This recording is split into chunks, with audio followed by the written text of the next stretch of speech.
Hello again, and now we move on to further down the line of the interwar years, so like late 20s, mid 30s, etc. So the League of Nations, as I've said last time, was quite flawed because you did not have the backing of of a very important founding member. You had no existing and standing peace force that anybody was willing to uh, set up. Like Britain and France were not willing to set up a permanent peace force due to their sufferings in the last war, and the fact that the major power, the permanent members, had a veto power, and especially when two of those permanent members had been rustled up the wrong way at the Treaty of Versailles, there's basically no way you can stop them, especially when the voting in the Council and the League of Nations had to be unanimous. So secondly, since we can see Japan did not care for the European aspects of the treaty because Japan is Asian, like values are extremely different, and the fact that they just got scammed by, not scammed, but like they just got shunted aside by the European powers. So the Japanese, it seemed like it's demeaning. They tried to become an empire to be on par with the UK and all the first-rate powers, but in the end they still got squished on. Britain and France clashed over Germany because Britain wanted to revise the treaty while France just wanted to keep pounding Germany into further submission.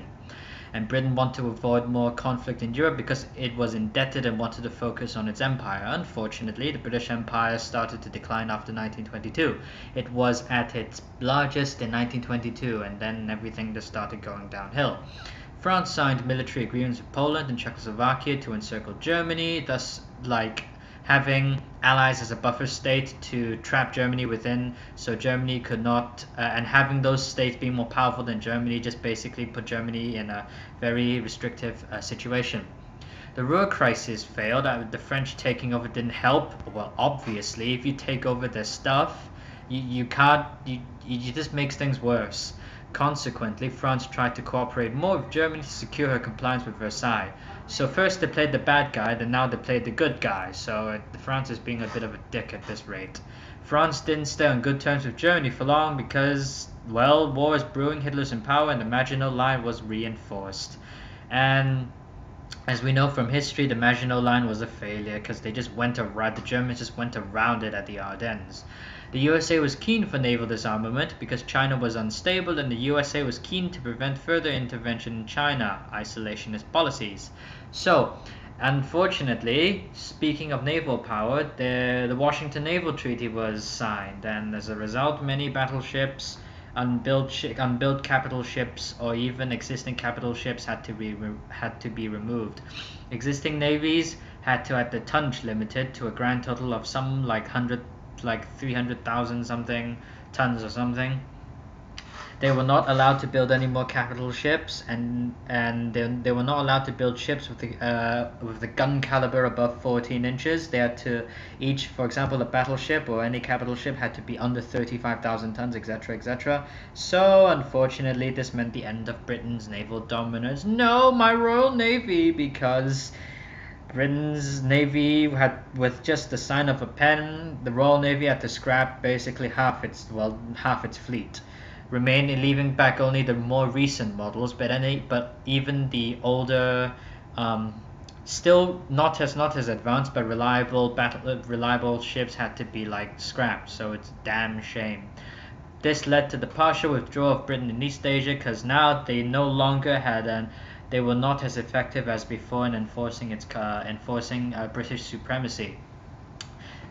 Luckily, ships under 10,000 tons were not restricted, so that was a very nice loophole because in the leading up to the war, if you look at the Royal Navy's World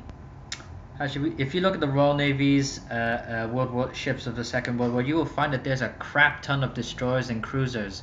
Given that they were under 10,000 tons and they were armed with 6-inch guns, they were basically not restricted. So Britain could build as much as they want. So where the US lacked in light cruisers and heavy cruisers, where the US had more in battleships, capital ships, and destroyers. The UK succeeded. The UK had more in light cruisers and 6-inch destroyers. So that's okay, I guess. But still, my capital ships. Why were they gone? Damn it! They could have built like the G3 class, even the L2 class or L3 class even. No, all these cherry tree designs because they were chopped by Washington Naval Treaty.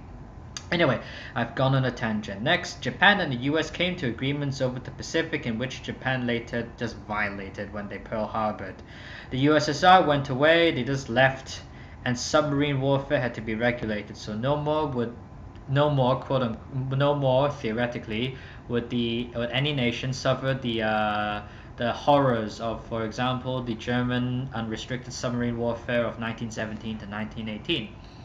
Anyway, Britain and the US showed sympathy towards Germany, and they argued that Versailles had been a bit too harsh because in the end, even like 10 years after the war, Germany was not able to recover or even get to the stage where they can properly and frequently pay back reparations, so it's a bit of a shame. And then the Fuhrer came to power in 1933, and given his statement to destroy and tear up the Treaty of Versailles, and fact that he wanted to pursue an extreme nationalist policy, he just took away Germany from the League of Nations. So he was to leave the League of Nations on the basis that France would not accept parity. And as a result, after everybody started to leave, the League of Nations was incredibly weak. And given that the permanent members that were still staying, but they had the power to veto, for example, Italy and Japan, they went their own thing, and then no one could stop them in the end. However, there were some good points, I guess. The League of Nations promoted international cooperation because now you have a centralized a centralized organization where everybody can just get together and just talk about things and vote about things and say things about things. This was successful in a way.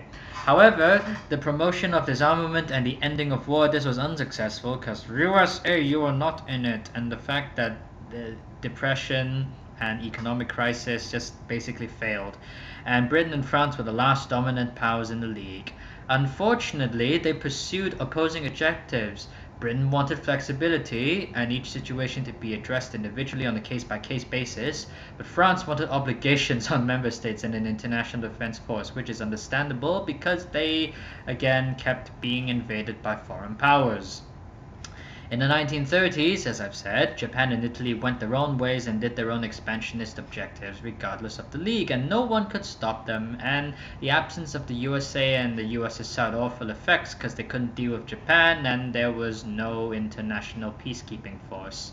So everything went to the toilet. Oh look, there's a Japanese destroyer here. I like this. Not the Hinomaru, not the flag, that's gay.